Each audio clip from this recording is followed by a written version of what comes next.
Welcome to the world of TrendPod AI. Today, we're embarking on an extraordinary journey, really. It's one that truly embodies inspiration, unwavering perseverance, and just the sheer transformative power of an individual's vision, how one person can shape the destiny of an entire nation. We're about to explore a life story that has profoundly impacted understanding for millions. It's a narrative of ambition, ascent, and, well, an indomitable spirit that continues to resonate, doesn't it, right across the globe. When we talk about Dr. A.P.J. Abdul Kalam, it's far more than just, a list of rockets launched or the highest office held. It's so much more. It's about the very spirit of dedication, that relentless will to achieve, often against all odds, and to contribute to something far, far greater than oneself. Our deep dive today is meticulously crafted. We've drawn from his illuminating autobiography, Wings of Fire, and we've also complemented that with some fascinating, insightful details from its comprehensive Wikipedia entry. Our mission, as always, is to distill the most potent nuggets of knowledge and profound insights from this incredible narrative for you, our listeners. Think of it as maybe a shortcut, a way to truly understand not just Kalam's monumental achievements, but also the deep-seated forces and the pivotal, often quite challenging choices that propelled him from remarkable obscurity all the way to becoming the president of India. What made his story so uniquely impactful, and what profound, actionable lessons can we truly extract and learn from it? Absolutely. And what's truly fascinating here, I think, is how the autobiography itself, Wings of Fire, it really transcends just being a recounting of events.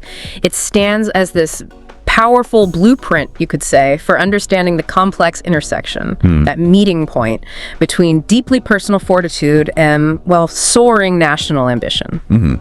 Personal fortitude and national ambition. That's a great way to put it. Exactly. It's not just a journey of self-reliance for one individual, though it certainly is that. It's also a narrative of an entire country striving, pushing for technological independence and, global standing. Kalam's life, as he chronicles it in his own words, serves as this powerful testament to how one person's unwavering dedication, their vision, their leadership, how it can profoundly influence a nation's whole trajectory, especially towards self-sufficiency in really critical technological fields. So it demonstrates how individual grit can literally fuel national progress. Precisely. Individual grit fueling national progress. That's it. Okay, so let's get into Wings of Fire itself. That title immediately conjures such a powerful image, doesn't it? Ambition, ascent, a spirit just soaring beyond limits. But who truly penned this profoundly inspiring account? And what kind of impact did it have when it first, landed, when people first started reading it across India? Right. Well, the book, it's really a collaborative masterpiece. First published back in 1999, it was authored by Dr. A.P.J. Abdul Kalam himself, but he worked very closely with Arun Tiwari, who's a distinguished scientist and author in his own right. Ah, okay, so a collaboration. Yes, and it's meticulously crafted as an autobiography. It really takes readers on this intimate journey through Kalam's early life.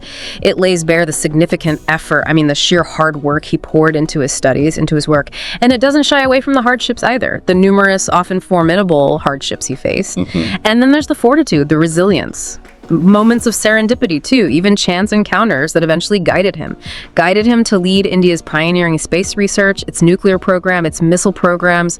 So it's more than just a personal story. Oh, much more. It became an immediate classic upon its release. It wasn't merely personal, it chronicled India's broader journey towards self-reliance in technology. It quickly established itself as, a foundational text for anyone really seeking to understand the remarkable arc of modern India's scientific advancements and that drive for indigenous capability. That's quite an expansive scope then, isn't it? From these intensely personal struggles, the quiet battles of a young boy, all the way to these monumental national technological breakthroughs that literally reshaped India's global standing.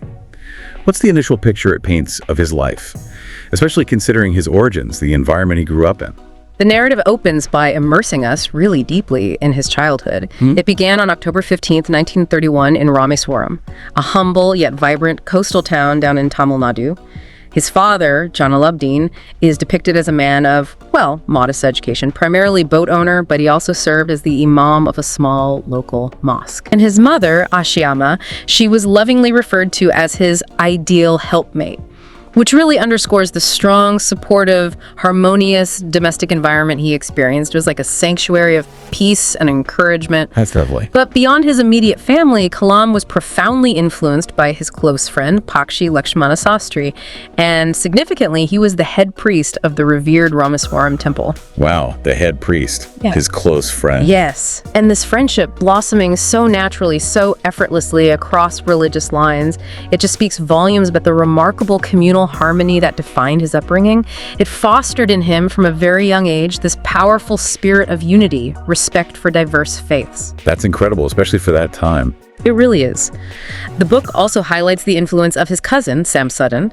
He helped him earn his first wages delivering newspapers, actually. And a friend, Ahmed Jalaluddin, who was about 15 years older than Kalam. They often discussed intricate spiritual matters, the nature of existence, this early spiritual curiosity, his deep belief in God or Khuda. It led him to even frequent Lord Shiva's temple with his friends. It just illustrates a life lived without these artificial barriers of faith. It fostered an inclusiveness that would later really define his public life. This blend of backgrounds, this openness, this natural harmony for such a young age, it's truly fascinating. How did this deeply integrated worldview shape him, especially when he inevitably encountered challenges or experiences that contrasted sharply with that harmonious upbringing? There must have been moments that tested those values. Oh, definitely. And there's one powerful anecdote from his school days that really stands out, precisely because it offers such a stark contrast to his family's open-mindedness and that inclusive spirit of Rameswaram.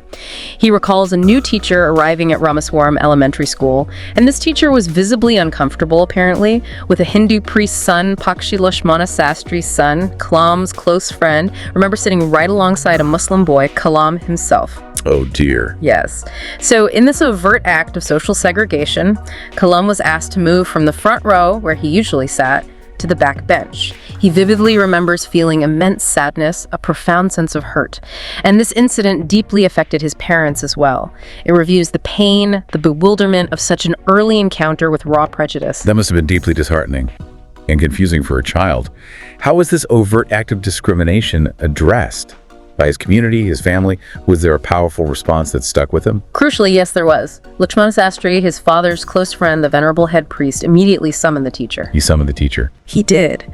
And in Kalam's presence, Sastri firmly and unequivocally stated that the teacher should not, and these are the words Kalam remembers, spread the poison of social inequality and communal intolerance in the minds of innocent children. Wow, powerful words. Very powerful.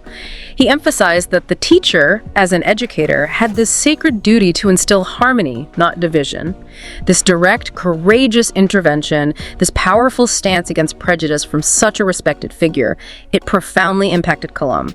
It showcased for him at a very tender age the immense power of standing up against injustice, the importance of moral courage, and the critical need to foster unity and equality even when confronted by narrow-mindedness. It taught him that principles must be defended and that true leadership often involves confronting discomfort. That's such a vivid illustration. More than just history, it's a living lesson. What can we, the listeners, take away from this specific incident? It feels very relevant. The enduring lesson here is profound, I agree. It demonstrates how early experiences, even negative and painful ones like encountering prejudice, can paradoxically shape a person's resolve. They can strengthen their values, often turning them into lifelong advocates for what is right and just. For Kalam, this moment didn't embitter him. Instead, it solidified his bedrock belief in unity and equality, a principle he carried not just as a scientist, but later as president, consistently advocating for a cohesive, inclusive India. So adversity met with principle. Exactly. Adversity met with principled action from mentors and family can become the very bedrock of moral leadership and an unshakable commitment to societal harmony. It truly proves that. Okay, so following his elementary schooling in Rameswaram, he continued his academic journey at Schwartz High School in Ramanathapuram. The book even depicts his teachers there, highlighting the significance of these stages. His higher education path then began at St. Joseph's College, Trichy, where he pursued a BSc degree. But it was during this period you mentioned he experienced a crucial, almost transformative realization. What was this pivotal moment? How did it redirect his path? It really was a moment of profound introspection. Despite his efforts, he recognized that physics, the subject he was pursuing for his BSc, just wasn't truly his calling. He felt a disconnect, a lack of that deep passion, that intellectual thrill he was seeking. That takes courage to admit. It does. This wasn't merely a change of academic interest. It was a realization that he needed to pivot his entire direction towards something that genuinely ignited his deepest curiosities and his sense of purpose. That kind of self-awareness and courage to change course, especially at a formative age, is rare. It really speaks volumes about his character. That's a truly significant turning point, isn't it? So many people struggle with finding their calling, maybe feel obligated to continue down a path they've started. What did he do next, armed with this new clarity? And how did he overcome the obstacles? Well, armed with this newfound clarity, he set his sights on the Madras Institute of Technology, MIT, a renowned institution for advanced engineering. MIT, right. It was a bold move, and it immediately presented a significant financial hurdle for his family. As we've discussed, they were of modest means. Access to that kind of elite education was a real challenge. I can imagine. But his elder sister, Zohara, remarkably stood by him during this critical juncture. In this incredible act of sacrifice and support, she actually mortgaged her gold bangles and necklace to help finance his education. Wow. That's dedicated. Incredible dedication. This profound commitment and unwavering family support just underscore the intense drive behind his pursuit of aeronautical engineering. By then, that had become his very clear, compelling goal. It's a powerful demonstration of that collective sacrifice, that belief that often fuels individual success stories. And at MIT, the environment was transformative for him. He credits his teachers, Sponder, Kal Pandalai, and Narasimhalu Rao, with profoundly shaping his thoughts, nurturing his talent. Each of them possessed distinct personalities, different teaching styles, but collectively they provided this environment ripe for intellectual growth, for practical application. His final year there, he described it as a year of transition, a period of intense personal and academic growth that had a huge lasting impact on his later life and career. That's where theory met practice, essentially. Exactly. This was where his theoretical knowledge began to meet real-world application. From MIT, he transitioned to Hindustan Aeronautics Limited, HAL, in Bangalore. He went there as a trainer, gaining invaluable hands-on practical experience. Here, he worked on engine overhauling, radial engine cum-drum operations, getting intimately familiar with the mechanics of flight. The book even gives us a glimpse of this early work, describing Nandi, an indigenous hovercraft prototype he worked on. A hovercraft. Yes, designed to glide over land or water on a cushion of air. Pretty cutting-edge stuff for the time. It showcased India's early efforts in advanced propulsion systems and his direct involvement in pushing those boundaries of indigenous technology right from the start. So we see this methodical progression, from theoretical studies to direct, hands-on work in the field. It really seems like every step, every experience builds synergistically towards something much bigger, shaping his skills, his leadership, his understanding of complex systems. But what about his initial career aspirations right after graduation? Did he immediately land his dream job? Or were there more hurdles, more detours on his path? That's an excellent question, and it really speaks to a universal experience, doesn't it? That gap between aspiration and immediate reality. After completing his engineering, Kalam applied for two positions that were quite distinct. One was in the Indian Air Force, a clear alignment with his passion for aeronautics. What makes sense? And the other was at the Directorate of Technical Development and Production, DTP and PC of the Ministry of Defense. This period really raises an important question for all of us. Yeah. What happens when your first choice, the path you perhaps envisioned most clearly, doesn't quite work out as planned? How do you navigate that initial disappointment and, well, redefine your path forward? Indeed. It's a challenge many of us face, a moment that can define resilience. What was the outcome for Kalam in this pivotal moment? How did he respond? Well, he was not selected for the Air Force, that dream that clearly resonated so deeply with his passion for flight. He unfortunately failed to pass the physical fitness standards, missed the mark by just a whisker, apparently. Oh, that must have been a blow. Undoubtedly. A significant blow, a personal disappointment. However, despite this initial setback, he pivoted quickly. He was appointed as a senior scientific assistant at DTP and PC Air back in 1950. He started with a basic salary of only Rs. 250 per month, a modest beginning. But this marked the true threshold of his professional career post-graduation, and he recognized, right from this early stage, the profound need to, as he put it, create opportunities on his own. Create his own opportunities. Yes. He understood his path wasn't going to be handed to him on a silver platter. He had to forge it with his own initiative, his ingenuity, his relentless effort. And that directorate, the DTP and PC, it was a foundational body within the Ministry of Defense, focused on developing self-reliant defense technologies for the nation, essentially India's nascent hub for advanced military innovation back then. Joining this organization put him right at the heart of India's burgeoning scientific self-reliance. So connecting this to the bigger picture, what does it show us? It shows us something incredibly powerful, I think, and universally applicable. Even someone who eventually reached the highest office in the nation achieved so much in science and technology. Even he faced early rejections. He had to forge his own path, rather than having one simply handed to him. It profoundly emphasizes the importance of resilience, adaptability, and that personal initiative to seek out and create opportunities, rather than just passively waiting for them. His ability to pivot, learn from a setback, and commit wholeheartedly to another path was absolutely fundamental to his eventual monumental success. It wasn't about avoiding failure, was it? It was about how he responded to it. Absolutely. A crucial distinction. Okay, so with his professional foundation now laid, the period from 1963 to 1980 would see Kalam step onto an even grander stage, a phase he aptly titled Creation in his autobiography. Because it was here that he truly began to, forge India's destiny in space. What kind of experiences shaped him and his understanding of global science during this crucial period, particularly from an international perspective? Right. This section of the book, the creation phase, it opens with these fascinating recollections of him working at prestigious international facilities. Places like the Langley Research Center, NASA in Houston, Virginia, other U.S. facilities too, like the Wallops Flight Facility. These were invaluable exposures to cutting-edge global space technology.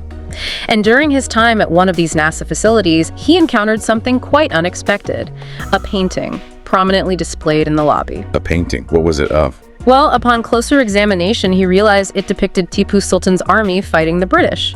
And crucially, there was a rocket conspicuously flying in the background. Tipu Sultan. At NASA. Exactly. Kalam vividly describes feeling immense joy, this surge of national pride, seeing an Indian historical figure, Tipu Sultan, who famously pioneered the use of iron-cased rockets in warfare way back in the late 18th century, seeing him glorified in NASA as a hero of rocketry warfare. It was this powerful, almost symbolic recognition of India's long-standing, though often unacknowledged, contributions to the very field he was now dedicating his life to. That's a truly surprising detail. And profoundly affirming, I imagine. To see that acknowledgement of Indian innovation centuries past in such a prominent global scientific institution like NASA, it must have been a moment of incredible validation. How do you think that specific moment impacted his own sense of national purpose, his vision for India's scientific future? I think it was more than just validation. It was a deeply motivating force. It undoubtedly fueled his conviction that India possessed this inherent genius, this historical legacy in science and technology. This encounter likely reinforced his belief that India had the intellectual capacity, the historical precedent, to stand shoulder to shoulder with global scientific powers. It wasn't just about catching up, it was about reclaiming a legacy and building upon it, reinforcing his commitment to India's self-reliance in space and defense. To really fuel that fire. Absolutely. This period truly marked his deep and pivotal involvement with the satellite launch vehicle, the SLV, and its related projects. These were India's first major steps into orbital capabilities. His association was absolutely crucial in establishing the Vikram Sarabhai Space Center VSSC, which today stands as a cornerstone of India's space endeavors. He didn't just participate, he spearheaded, he pioneered India's first indigenous space launch vehicle program. He really led the charge. He did, and the book brings this to life with incredible detail, showcasing the profound societal backing for these ambitious goals. Imagine, for instance, this poignant image: a church in Thumba, generously donated by the local Christian community to India's Space Research Center. A church donated to the space program. Yes, a truly powerful symbol of community support, national unity, transcending religious differences, all in the common pursuit of scientific advancement. And the book also captures a powerful moment of him alongside Vikram Sarabhai himself, that foundational visionary figure in Indian space research, highlighting the collaborative spirit, the pioneering minds at the very genesis of these monumental programs. So this wasn't just pure technical work then. It was deeply about building institutions, fostering collaboration, garnering widespread support across society. How did these incredibly complex projects actually manifest? What do they look like in their various stages as detailed in the book? Give us a sense of the scale of the engineering involved. The book offers this rare, almost unprecedented glimpse into the practicalities, the challenges of launching a national space program basically from scratch. It meticulously details his work through various stages. For example, it describes a critical SLV-3 review meeting, illustrating the rigorous planning, the meticulous data analysis, the intense oversight involved in such a high-stakes endeavor. It paints a picture of the presentation of the members of the SLV-3 team, emphasizing the collective effort, the dedication of hundreds of scientists and engineers, the sheer human element behind these grand scientific achievements. So you really get a feel for the teamwork. Absolutely. The narrative takes us visually through the project, describing the SLV-3 in its final stages of integration, this towering, multi-stage, solid propulsion rocket. This involved mastering incredibly complex processes, like developing robust solid fuel, designing sophisticated multi-stage separation mechanisms where one stage ignites after the previous one burns out and separates, pioneering indigenous guidance and control mechanisms to ensure the rocket stayed on course. All developed from the ground up. Largely, yes. In an era where advanced technology was often denied to India by global powers. The book then brings us right to the launch pad, ready for its momentous flight. It even includes rare color photographs to convey the scale, the significance of the moment. And to truly illustrate the high-level backing, it portrays Kalam with Satish Dhawan, another stalwart of Indian space research, and even the then Prime Minister Indira Gandhi, underscoring the critical political, financial, institutional support these programs received from the very highest echelons of government. Right, that's crucial context. And of course, the ultimate climax, the SLV-3 launch itself, is also vividly depicted, capturing that defining moment of India's entry into the exclusive space club. This rich portrayal, it really raises an important question, doesn't it, about the very nature of nation building through science and technology. It's profoundly more than just about the rockets or the individual breakthroughs. It's about the whole ecosystem. Exactly. It's about cultivating a collective national will, fostering widespread societal buy-in, meticulously crafting the institutional framework that can not only conceive but also successfully execute such ambitious, long-term national endeavors. Especially in the face of significant challenges and international skepticism, it truly was a holistic national effort driven by that vision of self-reliance. While all this monumental work was happening, pushing India's technological boundaries, forging its place in space, what was happening in his personal life? Did the intense demands of his professional life completely overshadow everything else? Or did he find ways to navigate both? Well, in 1976, during this incredibly demanding creation period, Kalam faced a profound personal loss. He lost his father, Jainul-Abidin, who lived to the remarkable age of 102. Wow. Indeed. He recounts facing this bereavement with remarkable courage, a deep spiritual resilience, drawing strength from his inner beliefs. In his grief, he found solace and strength by recalling lines written by the poet W.H. Auden on the death of William Butler Yeats. Which lines were those? Earth receives an honored guest. William Yeats is laid to rest. In the prison of his days, teach the free man how to praise. That's beautiful. It is, and it offers this deeply poignant insight into his spiritual fortitude, how he processed personal grief amidst these overwhelming public responsibilities, finding meaning, a sense of continuity, even in sorrow. It shows that even national figures, burdened with immense responsibilities, carry their own personal heartaches. That's a truly poignant detail, isn't it? It reveals the deeply human side behind the grand scientific achievements, reminds us of the personal sacrifices, the emotional depth involved in such a dedicated life. And amidst these immense contributions, was there any significant public recognition for his work during this intense period of creation? Yes, there was, and a pleasant surprise, as he describes it in the book, came in the form of the Padma Bhushan, one of India's highest civilian awards. It was conferred upon him on Republic Day in 1981. The Padma Bhushan. Yes, this marked a significant official acknowledgement of his substantial contributions to the nation's scientific and technological advancements, specifically for his pioneering work in space. The book even includes a description of the very moment he received it, making it this tangible symbol of his growing public recognition and the nation's profound gratitude for his unwavering dedication, his monumental efforts in building India's indigenous space capabilities. It was a clear signal that India was recognizing its own scientific heroes. So what can we take away from this whole creation phase of Kalam's life, for our own journeys, perhaps? I think what Kalam's decades of quiet dedication and immense personal sacrifice really teach us is that profound national transformation, or indeed any significant long-term achievement, isn't born from singular heroic moments or overnight successes. It's the long haul. It's the long haul. It emerges from the relentless, often unglamorous grind of iterative learning, persistent problem solving, and a deep-seated belief in a long-term vision.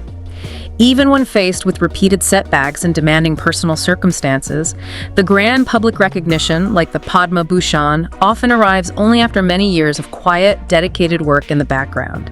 It serves as a powerful reminder that true impact is a marathon, not a sprint, built on consistent effort and an unbreakable spirit.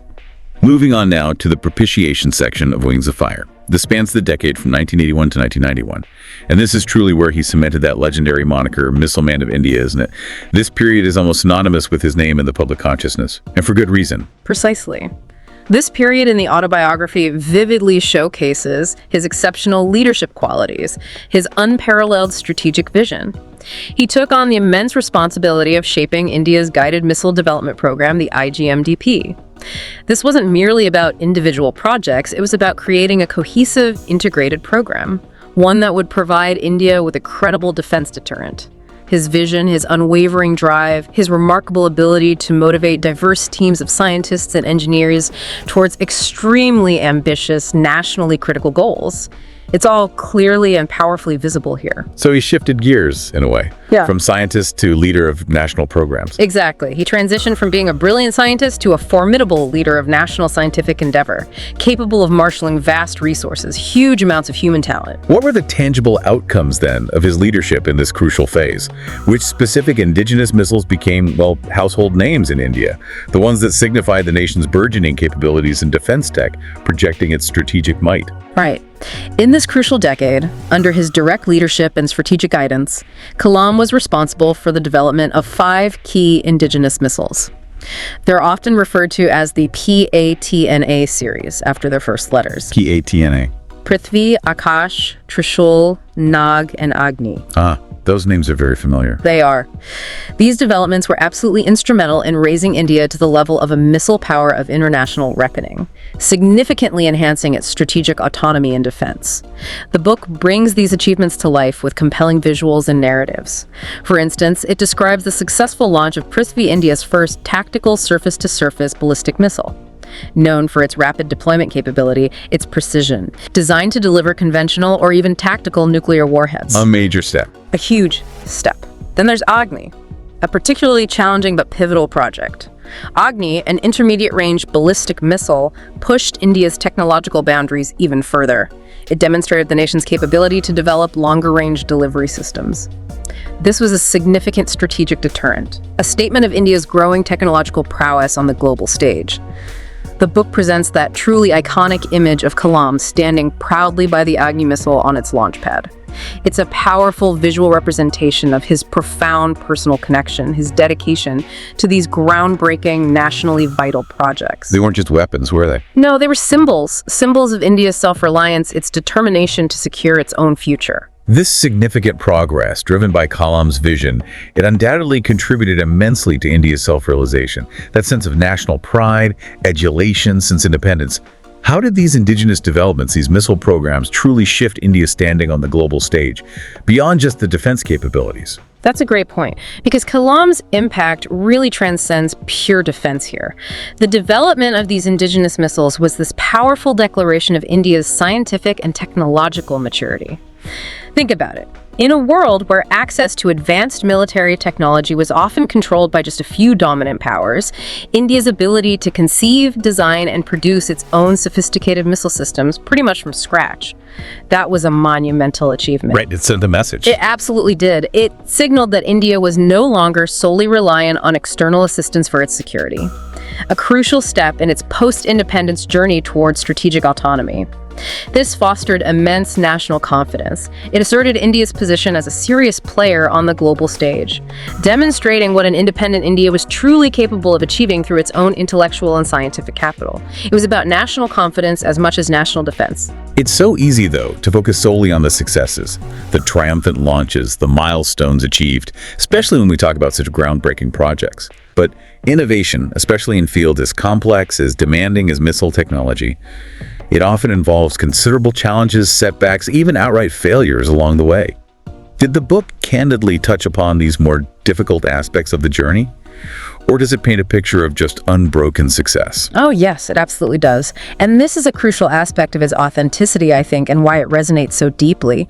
The book doesn't shy away from depicting the struggles at all. It even includes insightful and at times humorously critical cartoons by the renowned Indian cartoonist R.K. Laxman. R.K. Laxman cartoons. In the autobiography. Yes. One of these, for instance, specifically depicts the failure of the Agni missile during its early test phases. This inclusion is highly significant because it highlights that fundamental truth about scientific and technological advancement. The path to groundbreaking success is rarely straight. It almost invariably involves setbacks, moments of profound frustration, even outright failures, especially for projects as critical and pioneering as these. And these weren't just minor glitches, they were complex engineering challenges, often involving multiple subsystems failing simultaneously, requiring immense diagnostic effort, problem solving under intense pressure. So it really emphasizes that human element of trial and error, learning from mistakes. Yeah. What can we, the listeners, take away from this candid portrayal of setbacks in such a high-stakes environment? The profound lesson for us, I believe, is that true leadership isn't just about guiding teams through successful periods. It's perhaps even more about navigating the inevitable failures, managing disappointment, extracting crucial lessons from what went wrong, and then pushing forward with unwavering determination and unbreakable spirit. The book illustrates how Kalam and his teams, they embrace these failures as crucial learning opportunities, meticulously analyzing every anomaly to prevent recurrence. It's about converting setbacks into stepping stones for future achievements. Turning failure into feedback. Exactly. Demonstrating that perseverance in the face of adversity is not just admirable, but absolutely essential for any significant innovation or transformation. It shows that true grit means getting back up, analyzing, and trying again smarter each time. This autobiography, Wings of Fire, it clearly resonated incredibly deeply within India, became an immensely important, cherished text for so many, a source of inspiration for generations. But how far did its powerful message travel beyond India's borders? Did it find an audience in different cultures, different languages across the globe? It certainly did. The autobiography, initially published in English, has enjoyed an impressive and widespread reception, far beyond its initial readership. It's been translated and published into an incredible 14 Indian languages, which just demonstrates its wide appeal and relevance across the incredibly diverse linguistic landscape of India itself. 14 Indian languages, that's amazing. It really is. This includes major languages like Hindi, Assamese, Bengali, Telugu, Tamil, Kannada, Malayalam, Odia, Marathi, Gujarati, even Kashmiri, ensuring its message could reach virtually every corner of the nation in a native tongue. But its reach, as you rightly point out, extends internationally as well. It speaks to those universal themes. That's an incredible number of translations within India alone, a true testament to its impact there. Were there any non-Indian language translations then that further expanded its global footprint, allowed Kalam's story to inspire people in entirely different cultural contexts? Yes, absolutely. Beyond the extensive Indian language translations, Wings of Fire was notably translated into Chinese. It was titled Hu Yi there, translated by Ji Peng, which is quite a significant feat given the cultural and political contexts. Chinese and French, interesting. Yes, and also into French. This truly speaks to the universal themes the book explores: inspiration, perseverance, the relentless pursuit of knowledge, the power of vision, the dynamics of national development.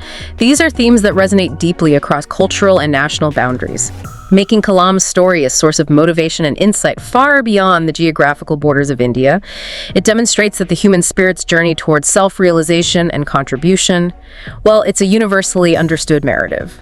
We've discussed his humble early life, his formative experiences, his monumental work in space research, and his instrumental defining contributions to India's missile programs. But his broader impact, and indeed the book's narrative, it culminates in his highest recognitions, doesn't it? The culmination of a truly remarkable journey from obscurity to unparalleled influence. Absolutely. His unparalleled career as a defense scientist and national visionary culminated in him receiving India's highest civilian award, the Bharat Ratna. Highest honor. The highest.